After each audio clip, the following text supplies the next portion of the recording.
Hey guys, welcome back to the latest episode of my podcast, Reel It In. I'm Isabel, and again, our very special guest, Connor, is here with us. What up? How you doing, Connor? Hanging in there? Yeah. Nice. It's almost finals week. Oh. So y'all won't be hearing from me for a while. Good luck. School comes first, so good luck. An applause erupted from the crowd. So the newest chapter of The Mandalorian came out, as always. So again, we're going to be talking about The Mandalorian, latest chapter, chapter 13, The Jedi. So something that I just straight off the bat noticed was that the cinematography was amazing in this chapter. Like just starting off with Ahsoka in the foggy forest fighting off the Magistrate's army. That was so good. So beautiful. Although I do feel like, and again, there's going to be a few nitpicky things that I'm going to say. It's not something that changes how I feel about the episode, just something that I noticed and how I feel.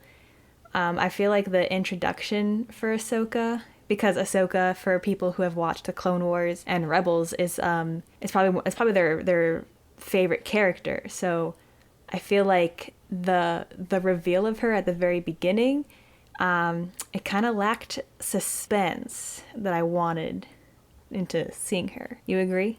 Yeah.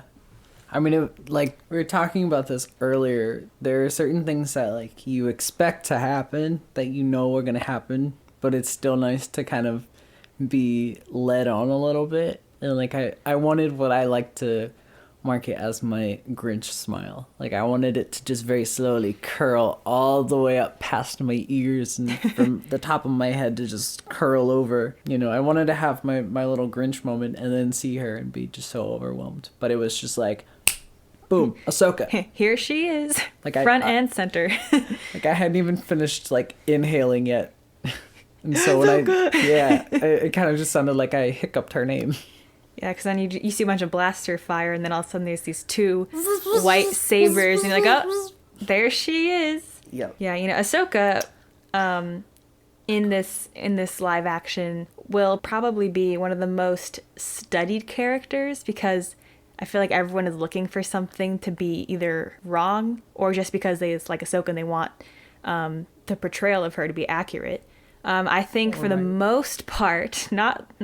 There's a couple things, but for the most part, Rosario Dawson did a really good job. The voice control, because I know you were worried because you said Rosario has a little bit of a more raspier or. Yeah, and you can hear it. She has a deeper, raspier voice, but like it's appropriate for a couple of reasons. One, like you said, she did a fantastic job at voice control. I think she also has a lot of respect for the character, so she's done her due diligence and I think studying the character. Mm-hmm. I think even like the movement, like when she's like, you know, in battle and stuff, that's also pretty. Oh, yeah, pretty she good did great. too. But she's also like the character is also kind of getting on the old side, so it's appropriate. She's like 50 or 60 at this point, right? 40s, 50s probably. Okay, it's not that old. But I mean older. She's maturing. I mean she's not in her prime like she was in the Clone Wars and even in Rebels. Right. Where she can just like kick someone's butt in, 60 seconds. Which, I mean, still kind of happens, but, Right. So I think the one issue that I think everyone who knows of Ahsoka previously and has seen, The Mandalorian, is that her Laku length, for those of you who don't know what a Laku is, it's basically the equivalent of Ahsoka's hair and her tendrils and things like that. It's called a Laku and Montrals. Yes. Yep. They were very short. For those of you who have not watched the Clone Wars or Rebels, as Ahsoka ages, her Laku grows longer. So in Rebels, it was pretty long and luxurious and beautiful. And luscious and beautiful, and they were beautiful striped antlers. She was a majestic gazelle, and now it's as short as when she was like 15 years old in the beginning of the Clone Wars series. So that is a grievance that I know everyone has. The Laku kind of looks like an amateur cosplayer put it together. Like even the headband that she's wearing. Like I love the headband. Actually, I like the design, but it looked like you can fit your finger like underneath it to like between her forehead and the her headband, and like the texture. There's like dents and scratches in it, and the dents I think are supposed to be texture because as you get older. Like, and you see this in the films, in the prequels, mostly, that they have, like, texture, especially as they get older, kind of like how people get wrinkles. Mm-hmm. But, yeah, I get your point. It just like, didn't look there's like right. Chunks, like battle scars, basically. Which could be feasible. Yeah, they could feasibly be a battle scar or anything. But, like, her montrals, I in particular, like, that's the only thing that is really my only gripe about this. Because, like, everything else, I'm ecstatic that, like, Ahsoka means a lot to me. It now means a lot to you. Mm-hmm. You're welcome. Thank you. But she means a lot to me and a lot to a lot of people. So I just want what I think is best, you know?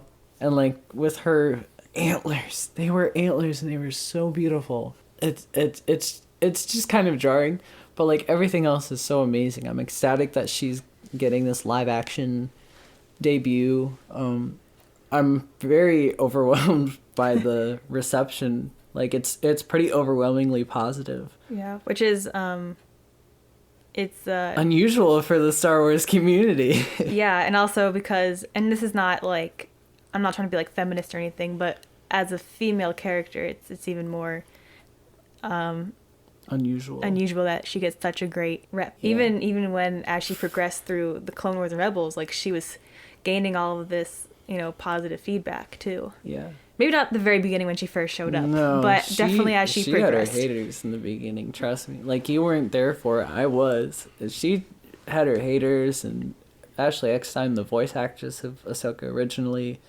you know, certainly had to deal with that. But right. Yeah, and I know it's been said that the shortness of the Laku was for the stunts. Action shots and stunts. We've talked about how this could. We understand that. I understand it, but I don't necessarily think it's the most feasible excuse, considering that there are cosplayers who do stunts as Ahsoka. Mm-hmm. And they have her long. And they have the Rebels Laku. Yeah, because like we were saying how. A stunt version of it where it's like just a little bit, like it's shaped a little bit different, but it still is pretty true to the look. Yeah, because we were talking about how and let's face it, the Rebels Laku is very long, so yeah, you don't have to do it as long as it was, but a similar length would be very nice. And you know, for the stunts, you don't want it swinging all over the place. I understand, but like you can glue a section of it to like the chest plate, so like and just leave a little movement, maybe not glue, but fasten a little bit. So it's not swinging everywhere. And then for her standalone scenes where she's just, you know, walking and talking, have it all loose. So there are ways around it. I feel like, again, we weren't there for the process. Maybe they tried stuff like this before and it just didn't work out. But, you know. Like, I'd love to see, like, a little featurette about, like, them trying it. Maybe they tried and it didn't work. And maybe what they did was too heavy. But, like, I feel just because there are, like I said, just regular people who are able to make something like this. It's like with that budget. And I'm not trying to talk excuse me. I'm just saying I have high expectations. But like I said, I also feel like it deserves to have its cake and eat it too. You know what I mean? Mm-hmm. So it just seems like it should be doable on fronts. But you know what? I don't work on any kind of movie set. Right. You know, but to the point, like it's kind of jarring, but it's just because I want what's best for the character, and I love and respect the character, and Rosario did amazing. She did. I'm very pleased with I actually really like the costume, the different costume, because it's a great look on her, and then the makeup looks great too. So it's just all over. Did you notice that there are a lot of faraway shots of Ahsoka that we see, and I think that was done on purpose because those faraway shots kind of look like it's the Ahsoka from like the Clone Wars and Rebels, because like the face is like you can't really see much detail of it, but it's just like Yeah. the far, like it looks like she literally stepped out Easily of distinguishable. Yeah, it looks like she just like stepped out Or not- of not the Clone distinguishable. Wars and Rebels. Just stepped out of there into this universe, and I thought that was really cool. Yeah. I do like some of the close-up shots though too, in respects to the whole Montreal issue. So like the one of my favorite shots is where she's talking with the baby. She's with the baby and she lends out her hand, and like the close-up shot, like it cuts off like right at her headband, so it's like almost like they weren't how they looked, and you're kind of left to your own imagination to be how you expect them. Yeah. Other than that, it's so, I just love it so much. It's so Ahsoka. It's still very Ahsoka. Yeah. You want to talk about the smirking? I wouldn't have too much of a grievance with it. I think some people think that her smirking and I guess maybe like the tinge of sassiness is not becoming of her character.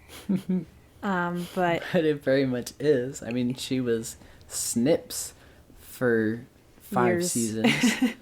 You know, it's very much in her character. I think it's not so much in her Rebels character because she is so alone. yeah. And like her friends are dying. Almost all of her friends died. Yeah, and she just And faced her former master, who And is her Darth Vader. Basically her older brother, Yeah. who metaphorically died and then And became- turned super evil. Right.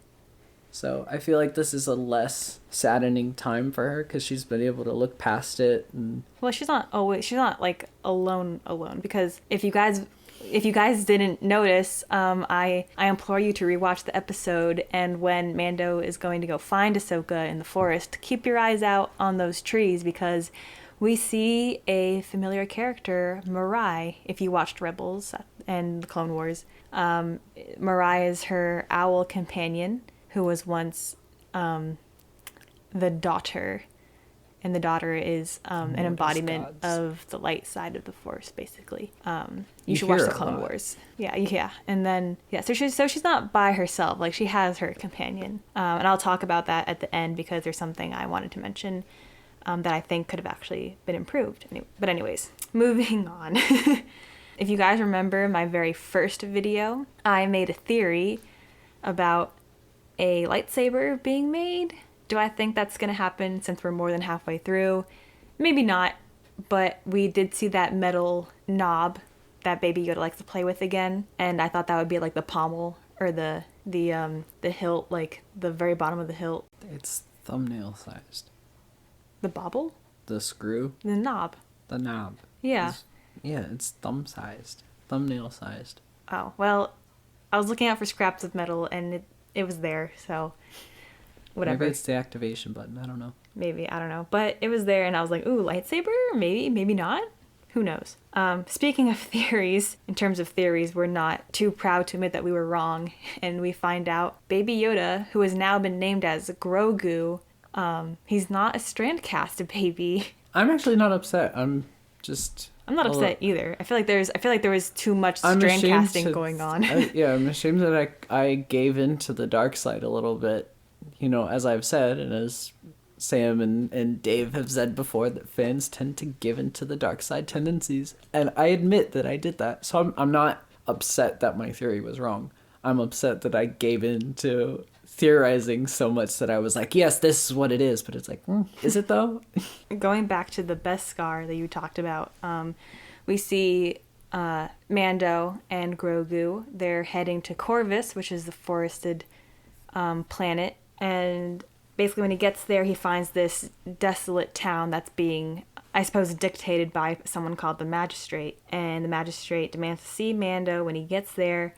And she has a staff of pure Beskar, which is quite rare, and I'm kind of confused on how on earth she got it. And the people who always have Beskar, why are they always so willing to just give it back to Mando? Like, It's so valuable. if it's so valuable and rare, why do they always like, oh, Beskar, here you go? Like, Unless it's a thirst trap.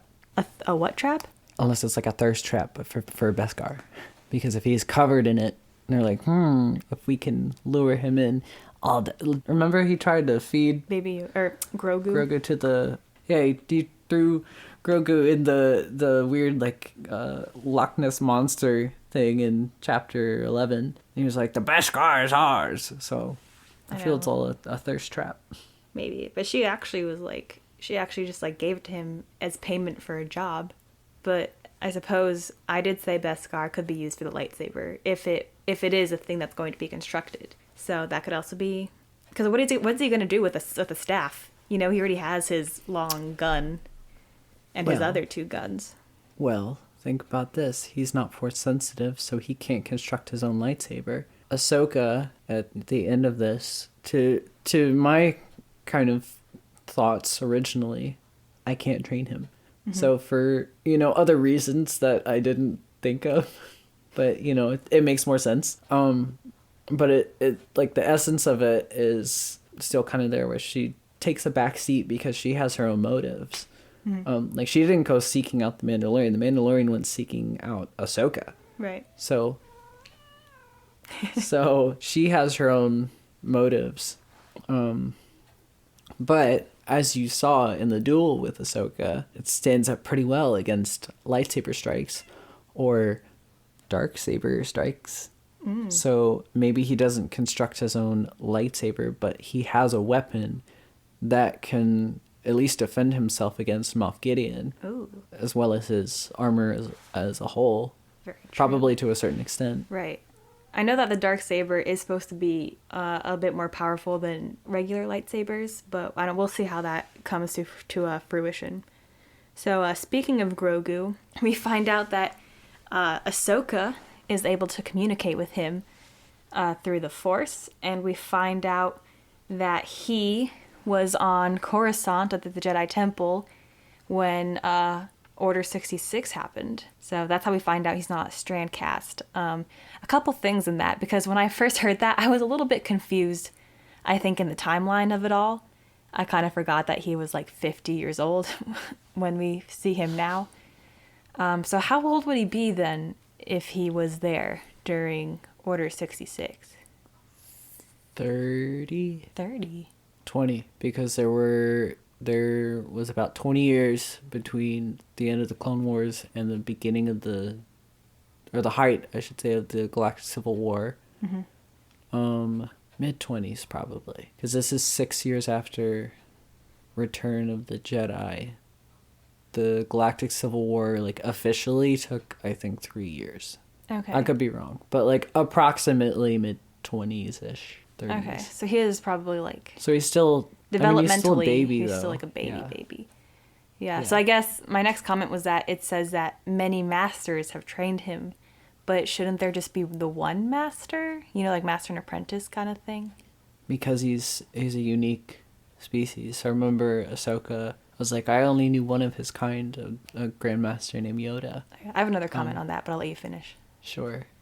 Because I think I know where you're going with that. Mm-hmm. So because he's a different species, and developmentally he ages very slowly, very, very differently than the average youngling. Mm-hmm. And then, as they brought up, in the last episode with the whole twist about his M count and the experimentation, maybe it was a similar kind of thing, not quite as powerful as Anakin, but still pretty up there on the charts. Mm-hmm. So I feel like he needed a little extra supervision and help. Right. So more more focus. So going right back to what you just said, Ahsoka says she only knew one other species that's similar to Grogu, which is Master Yoda. However, it's not mentioned in the movies or anything, but it is known that there was another in the Jedi Order, another of Yoda's species. His name was Yaddle or Yaddle? Her name was Yaddle. Her name was Yaddle. Okay. Wouldn't Yaddle be around when Ahsoka was around as well? She did. She was? Very dead. She dead. Died by the time Anakin was a Padawan. Oh, okay. So then Ahsoka would not have known. She absorbed a bomb, I think. I'll have to fact check it. I'll have to fact check it, but she sacrificed herself. Okay. Well, that's... Yeah, she died a long time ago. Okay. So then we also find out that as Order, or maybe a little bit before Order 66, someone snuck Grogu out of the Jedi Temple and hid him. So now we're all questioning who took Grogu and how, and well, I guess we know why, to save him. Well, why, but also why? Yeah, because like I was saying And that what like happened to them? I was saying that Grogu was around around becoming a Padawan, and the Order 66 was supposed to be very secretive until it actually happened, because even people who could feel the disturbance in the Force, they felt it as it was actually happening. So if they took Grogu a little bit before Order 66 happened, how would they have known to take him, if you're following my logic? Who took him? Yeah. I mean, there's the question of who, but there are instances of Jedi who kind of like sensed it, but they didn't know what it was. Pong Krell was one of those people. So he wasn't an apprentice to Dooku. He knew about something along the lines of Order 66. Maul knew something about Order 66, and then it happened. He was like, brilliant, now I understand. Yoda sensed it, but he didn't know what it was.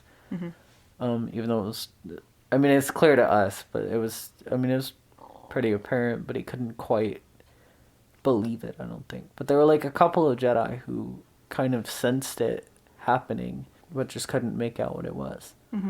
So maybe it was that sort of thing. Some Jedi Master somewhere along the lines was like, I sense a great deal of darkness coming very soon. And this is a child. This child is very unique, very special, and was just very protective. That could be a possibility. I think it's kind of like funny and interesting at the same time that, Order 66 is supposed to be this big thing that, wipes out all the Jedi, but I feel like the Empire did not do a good job at it, because, in these new video games and even in, shows like Rebels, we see that like there's a not a great amount, but like a decent amount of young Padawans and even some other Jedis, Obi-Wan and Yoda, that they easily, maybe not easily, but they escaped and they continued on with their lives. And I know this is what the Purge troopers were probably created for, but I feel like, what are you going to do with the people who were born Force sensitive after? Because just because you wipe out the Jedi Order doesn't mean someone's not going to be born Force sensitive after that, Yeah. Well, because there's like Luke and Leia and Ezra and otherwise. I also think that's where the Inquisitores kind of fill into play, because I don't know if you remember, but in Rebels, there was the whole, if they do not turn, destroy them. So, I mean, you see that in, this is a little spoiler for JFO, amazing game, and I know you have some points to touch on that later. But, there's the idea that, like, they try to toy with Cal and get him to break, because his master Seer was kind of at that point before she, quote-unquote, closed herself off from the Force, which I don't think she actually did, because you can't just pick it up like that. Right.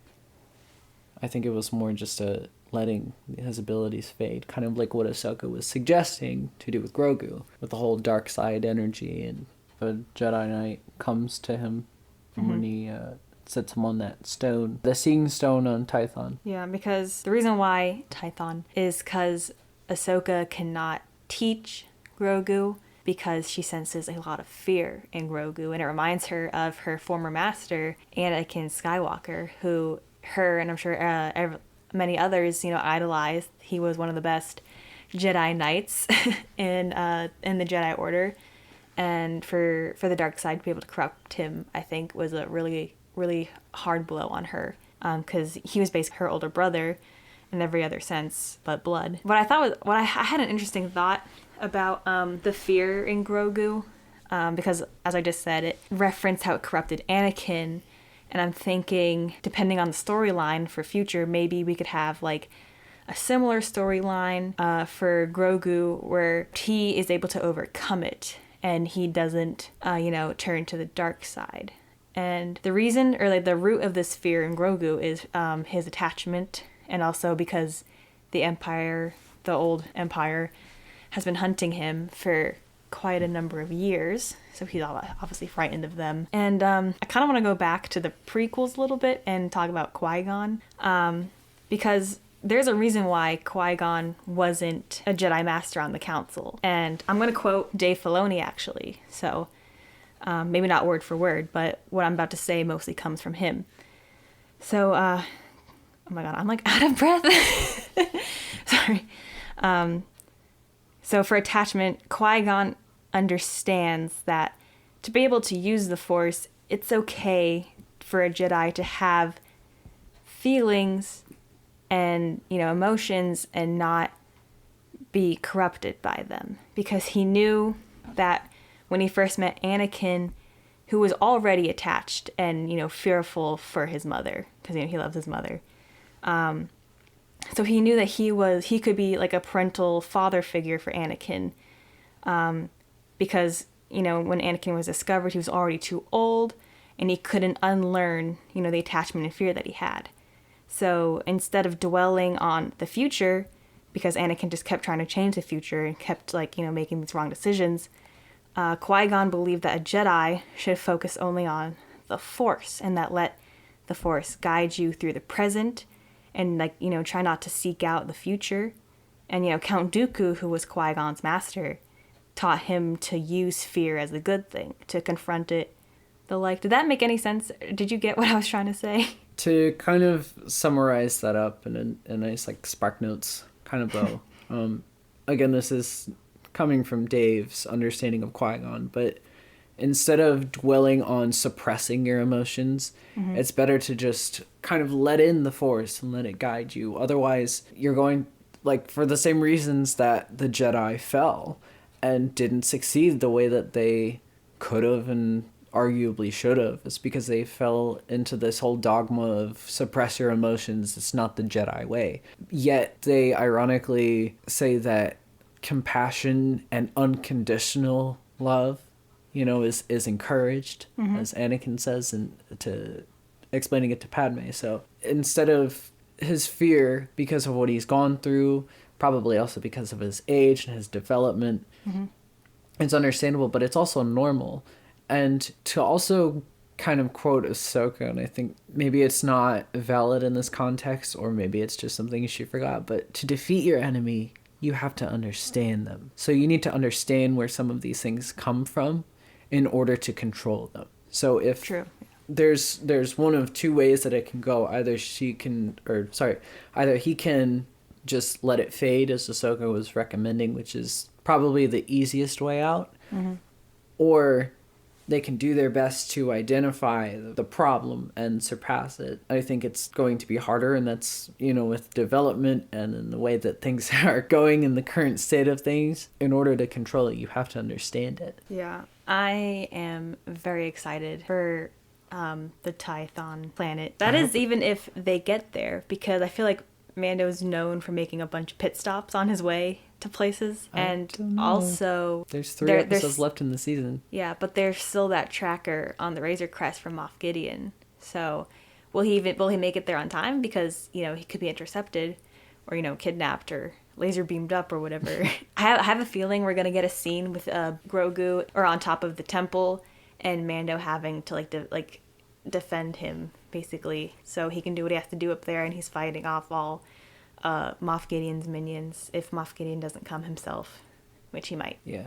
Oh, and to correct myself last time, they are not Death Troopers. They are called Dark Troopers. It was released as we were talking, and then we finished. I saw it, and I'm like, was it PC? Let's re-record the whole. No. A whole 57 minutes. No, but they're called Dark Troopers. But it's they're kind of similar in essence to what we were talking about. So I know you said you were excited for Tython and that you actually knew a little bit about the planet. Do you want to... A little bit. Do you want to discuss what you know? Basically, Tython was the homeworld of the Jedi in the Old Republic role-playing game. That the whole story was the homeworld of the Jedi. So before they relocated to Coruscant, because it had a lot of spiritual energy. Mm-hmm. I did some Wikipedia research really quickly last night. Wikipedia. That it is I guess, known that the Jedi Temple on Tython was the very first one created. So I don't know. I'm excited to see how that's gonna look. I hope Grogu has like a Force vision or like a Force quest. I love those scenes in Star Wars, and I hope he has one of those. And he's supposed to go there because Ahsoka suggests that if he sits on the Seeing Stone, If there are any Jedi left out in the world, they will sense his presence. Who would sense him? Some people think Luke or even Ezra. And I've heard some people think that Cal Kestis from the video game Jedi Fallen Order were also... He might be the one to sense him. So I would actually be kind of disappointed if Cal showed up because, one, it would be taken extremely out of context, at least in terms of how this storyline seems to be going and connecting with other lore. But also his story isn't done yet. So it would be a huge spoiler to what they have planned for at least, 2 games. Mm-hmm. Right? So I kind of hope he doesn't, because I do like Cal kind of having his own thing, because it's got a very different feel. It's got a very much like a Indiana Jones kind of feel, whereas this is very much like a Western. A space Western. A space Western? Yeah. I think... Cowboys versus aliens and Jedi. I think it might be Ezra. And I did have that theory originally. It'd be nice to be Ezra or Luke. Yeah, but I think it actually is Ezra now, because in this episode we see a Loth cat, and we've also seen a Loth cat in season 1. And Ezra is from Lothal, and I think Loth cats are native to that planet. So I just think it's interesting that we've seen it twice on 2 different planets, and that was kind of like Ezra's not signet, but that was like representative. More of a connection though to the Loth wolves, like in his prime anyway. So I feel if we do see him, so like I'm not theorizing, this is purely hypothetical, I promise. But like say they're on Tython and you see a Loth wolf or a wolf, giant wolf looking creature, you can most definitely assume that it'd be Ezra. Mm-hmm. Or, on any planet, on any journey, whatever. Mm-hmm. Kind of like in this, how you hear Morai first and then you see Ahsoka. It's very brief. Yeah. But you hear her and then you see, the embodiment of the Jedi. Jumping out. So I feel like it'd be that sort of thing. Mm-hmm. It'd also be a very Dave arc to write and direct, Yeah, because it's his child. That's one of his children. Right. So, do you want to talk about Ahsoka's fighting ability, especially when she is up against the magistrate? Yeah, because you said that you thought it was lacking. Not exactly lacking. And I'm gonna start off with saying I know that like when you're animating anything, a fight scene, any action sequence, it's a bit easier than real life. You have computer software, so there's less human error. Like, I understand that these are all factors that should be taken into account. Sorry, I didn't mean to sound like I was throwing you under the bus. I know. But in Rebels, Ahsoka goes against 2 Inquisitors at once, and she takes them out in like 2 seconds. And I understand that she's younger, more agile, more loose. I understand. But like, I don't know. This was very like pause, go, which I feel like isn't exactly her fighting style. To backflip off of that, she's, same what we said this before, David said it before, she's much faster in the animation, with the exception, relatively, of her duel with Maul in season 7 of the Clone Wars, which is one of the best fights ever. Mm-hmm. Because they did mocap for that, so it's a little bit slower, but they still made it feel very Ahsoka at the same time by like different like mannerisms and whatever. But those fights also, like, think about who she's faced up against. So between, like, you can see it a little bit when she fights Pre Vizsla. It's not as quick and, edgy as it normally is for Ahsoka. When she goes up against Grievous for the second time, anytime she fought Ventress as a kid, Maul, Vader, the Inquisitors, like, they're all trained and very powerful lightsaber wielders. And in this, first of all, she's not wielding a lightsaber. The magistrate. Yeah. Well, she got Beskar. Yeah, Magistrate Elspa is wielding something that is much heavier, much more cumbersome. Mm-hmm. And Ahsoka's not an unfair fight. She's not a dirty fighter. True. Yeah. But she's also older, you know. Mm-hmm. Like, she can still kick some. Like, at the beginning of it, I know you said something about the standoff. You're like, does Ahsoka do standoffs? It's like, in this context, absolutely. Because she's a fair fighter. Because they nod at each other respectfully. They take off the robes. in this fight, and I feel like, you know, I don't think that was her. No, it was, because I was watching. I was like, she like bared her teeth, and she's like growling and snarling, and I'm like, Ahsoka, what are you doing? So I think that was just one point. I was like, does she do that? I think that's just it's probably just an in the moment thing that Rosario Dawson did. Okay. I'm not, like, that's not something that I'm being a little nitpicked. nitpicky. These are one of the nitpicky things that I noticed. It's not a big deal. It's just something that I noticed and had like I questions said, my about. only gripe is the Montrals. Her who can stay, but the Montrals. But that's it. But like, it's still a quick fight. She's still very controlled. Mm-hmm. And I think the pause and go goes to show that kind of control. Mm-hmm. And because she has the time to do that against this opponent, but it's like a mutual respect kind of a thing. It's like a warrior's respect, where like she very easily could have just done what she did with the Inquisitors and just and been done. You're like, okay, now tell me, where's Thrawn? But instead, like, there was a nod, and then they, like, very, in a samurai kind of manner, took off their robes, bared their weapons, and it was a very standoffish kind of a thing. Mm-hmm. So it's all just to fairness and respect, and it would not have warranted had Ahsoka essentially cheated as a Jedi, right? You know, to just kick her ass and be like, all right, tell me what I want to know. True. Yeah. Speaking of Thrawn, if you guys have been keeping up with these podcasts, you'll know that I made a theory about Thrawn. And when Ahsoka, I was certain that Ahsoka was also looking for Moff Gideon.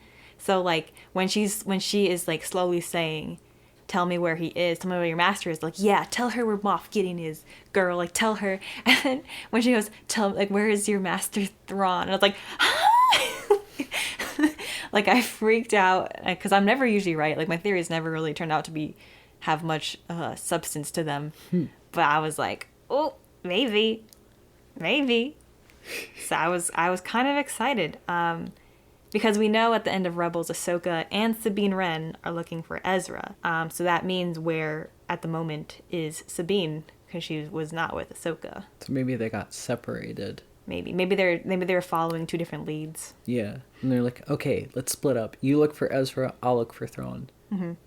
Right, because my theory was about how... It's more appropriate that way anyway. Yeah, because my original theory was about how they would need Thrawn to find Ezra. But now Thrawn has minions now, so what is he doing with himself? Did he get out of dark space?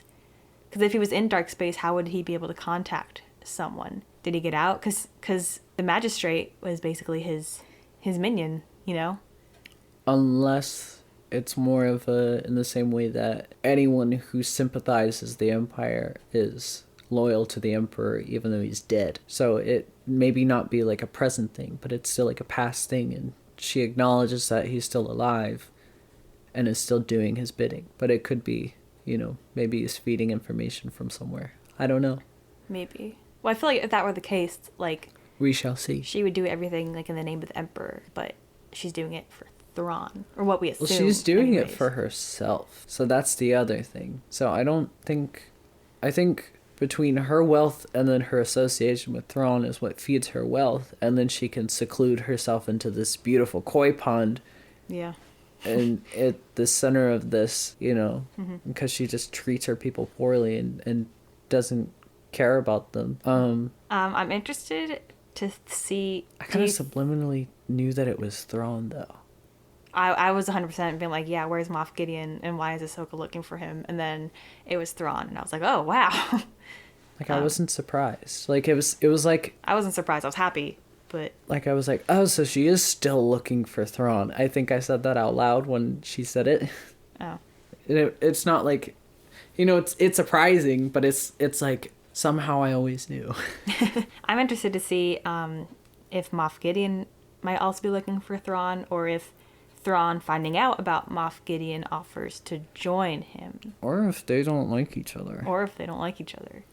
I have a feeling they're not going to like each other because one of them is... One needs a bunch of art to discover the weakness of another one. So I am interested to see how this plays out. One is in the way of the other's power. So I don't think that they're going to be friends. Probably not. That's just Unless Thrawn does it like sneakily, like he pretends to be on his side, but only for self-gain. Hashtag Moff Gideon isn't even the main villain. It's Thrawn. Just kidding. I think Moff Gideon's going to be quite the bad person. Yes. In this, though. I really want to know what Grogu said to Ahsoka as Mando and Grogu were leaving to go back on their ship and go to the planet. I really want to know. I really want to know so badly. I feel like it was something like special. Really profound. Yeah. Not profound, but just like something that's very like deep, maybe. Yeah. I'd be curious. But I mean, I don't think, and again, this is because of his developmental state. I don't think there's as much like depth that he can necessarily go into. Mm-hmm. I feel like a lot of that darkness, you know, he's able to think about it, but like she's able to look and see that and feel that, especially because of her understanding and strength in the Force. Yeah, I've seen this episode now 4 times. And I always get teary-eyed at the very end when it's just a single shot of Ahsoka and she starts walking away. Like, my heart always feels like very heavy. And this is what I mentioned Mariah earlier and how I was gonna bring her back into conversation. I feel like there's like a loneliness to Ahsoka, and I feel like to sort of debunk that, I feel like the ending shot should have had Mariah sort of like flying overhead real quickly. Not on her shoulder, don't land on her shoulder, but just like following her overhead, kind of. So like it proves that she isn't like always alone, kind of. I think that's the only thing, and besides the Laku, that's the only thing I would change about this episode. Yeah, it would have been nice to see more in a foreground and less in a background. But I'm sure, considering, you know, we'll see Ahsoka again. Mm-hmm. At some point, whether it's The Mandalorian or if it's on her own series, maybe, or if there's like another, like a Rebels sequel, quote unquote. Mm-hmm. I hope she comes back in Mando. I just hope if she shows up in further seasons, I hope they can figure out a way to change the Laku. I'm okay with compromising the continuity of The Mandalorian as long as Ahsoka gets what she deserves and looks the way that she deserves to look, which is very goddessly divine. Because she is the only queen that I will willingly bow down and die for. Yeah, I feel like season 2 is going to have a very similar thing where they introduce, or similar to season 1, where they introduce a bunch of these different characters and then they only come in at the very end of the season.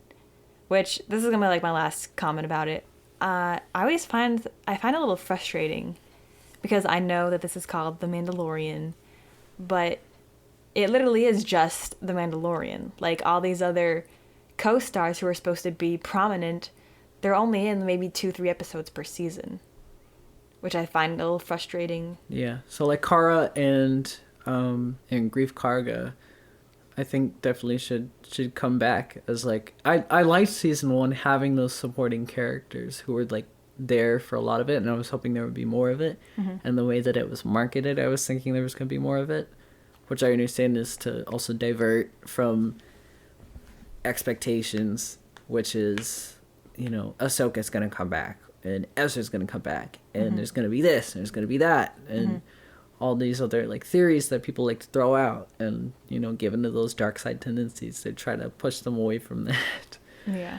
I mean, reasonably so, as we've seen, you know, with this episode. But like, people also made comments about, you know, when it was revealed that Ahsoka was going to show up, they're like, do you think Ahsoka's going to die in this series? And I sure as hell hope not, because first of all, she deserves so much better. I have said that so many times in this podcast. But she this is The Mandalorian. It's not the Ahsoka Tano show.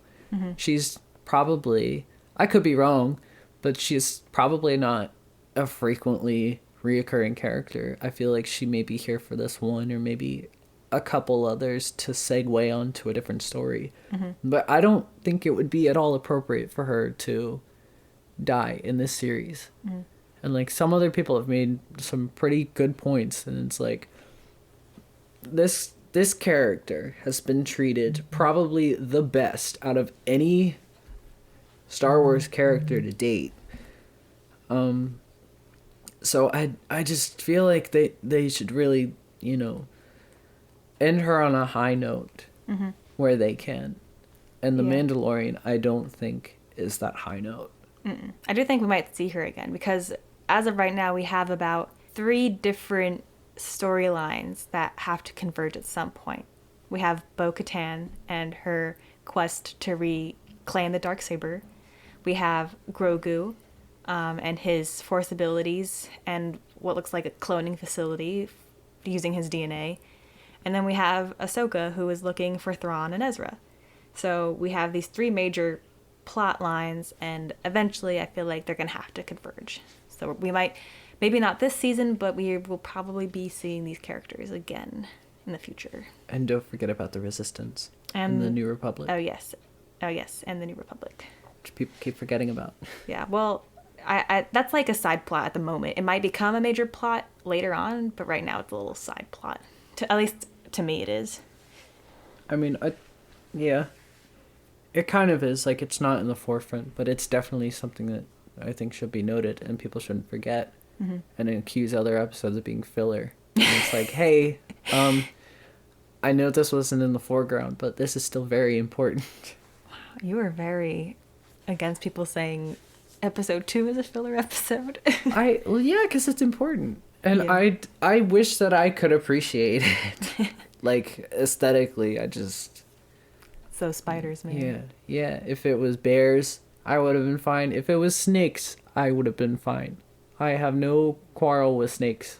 All right. Well, I have gone. It's been a lot of comments, but I've gone through all my bullet lists of comments. If you want to make one last one. No. What do you think, Grogu? He's hungry. I wouldn't be surprised. Your father never feeds you, does he? He's still learning. We can forgive him. Well, all right, guys. Thank you so much for listening to episode 4 of my podcast. Chapter 13 of The Mandalorian has been reeled in. So thank you guys for listening. Please leave comments of your thoughts. Do you have a theory of your own? You got a critique for me? I'd love to hear it. Keep it civil, please. And I will talk to you guys next time. May the Force be with you.